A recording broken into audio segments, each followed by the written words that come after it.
Hello everyone, I am recording this short video as a prep for my teaching demonstration, and ideally the students coming to my classrooms, they will have access to these type of short pre-lecture videos so they can use them, come ready, prepared for the classroom.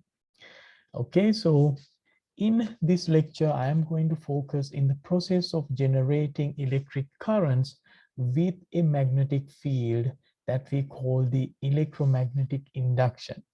And why we are worried about the electromagnetic induction? Because we have many uses in our day-to-day life. Whenever the power is generated, electricity is generated at this windmill, or whenever this generated electricity is transferred all the way to our home, your home, when we have these transformers, yes, we have the electromagnetic induction involved. Or whenever you are cooking using an induction cooker, or every time you and me, when we swipe our credit cards at the store, here we have the electromagnetic induction involved. So when we go deep with the electromagnetic induction, here we meet the Faraday's law, and I do have an activity for today's lecture that you get to do a hands-on activity with this moving magnet inside this coil to see what happened to this reader or this.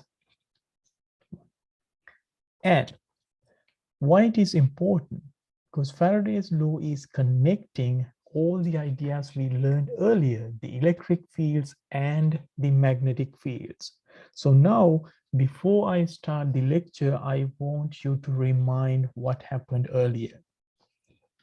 If there is a charged particle, could be positive, could be negative, if it is moving inside a magnetic field with a velocity v, here we have a formula that we can calculate the magnitude of the magnetic force acting on the charged particle.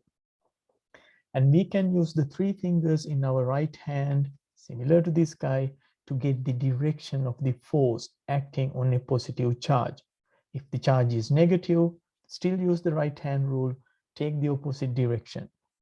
Also, there's another way we can use the right hand grip or the right hand clutch that we discussed earlier. Inside the classroom, we applied it for many cases.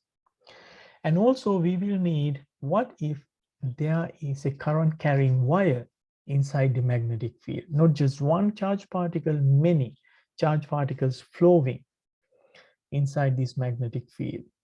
And we had a formula again involving a cross product. We can use the right hand grip or the right hand clutch rule to get the force acting on the magnetic field to calculate the direction. We can use the right hand rule.